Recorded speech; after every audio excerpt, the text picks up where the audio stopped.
Tacloban.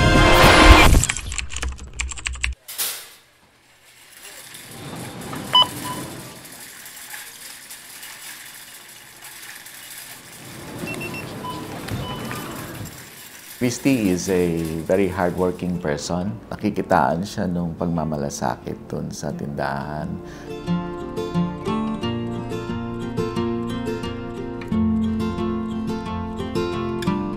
I am Maria Cristina Hulgin, currently the operations manager. I've been with the company for almost 22 years. Every time I am at work, I have to set the good example to my people.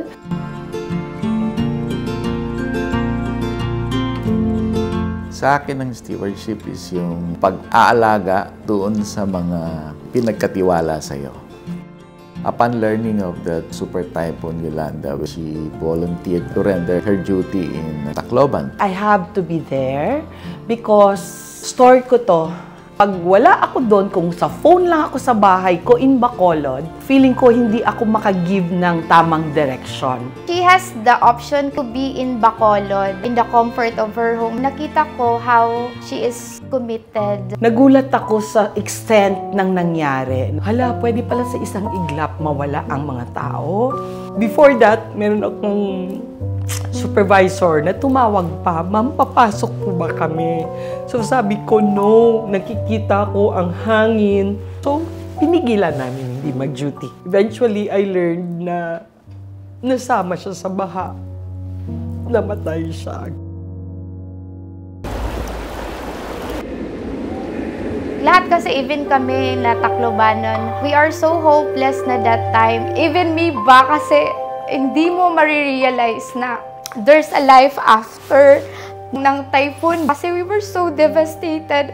No one talaga na magtutulong sa'yo. Hindi man si Ma'am Christy directly sa akin. He serves as the representative of the company. Siya yung may alam sa ground zero, ano yung kailangan talaga ng mga employees. Kung okay ba lahat ng employees. After that onslaught of typhoon, ando pa rin siya. She empowered herself to act as the owner of that company. Also, chinek niya din yung situations ng mga tao, kung safe sila.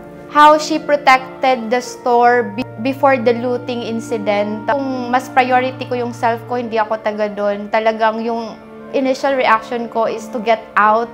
She decided talaga na to stay there muna. At that time, nung nakapagbigay na ng update si Christy, I decided to go there. Pagdating namin doon, mahirap talaga kasi you need to walk at least 2 to 3 miles from the airport. Kikita mo talaga yung mga tao kawawa. Nag-tap din si Mayor na they are requesting us to open. Yung prices talaga sa market is times 4.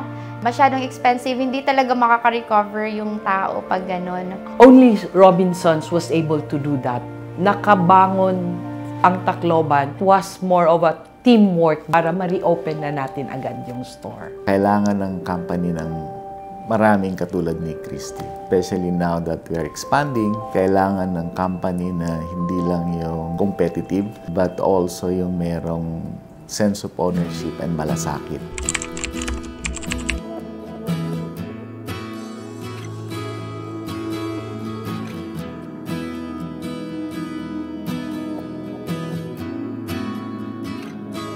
I always believe in growth. Every day there's new learning and we should keep on learning. Tacloban incident honed our skills. So we know more now paano mag-prepare before, during, and after. This Gokong Wei Group Hero Awards really motivates us to put our best effort. Parang hindi lang yun award ni Ma'am Christy, it's also an award to every one of us. Parang na-realize namin na yung trabaho din namin is to serve the community, especially during calamities. I think the best thing that we can do is display malasakit for the company. When we have malasakit, everything else will follow.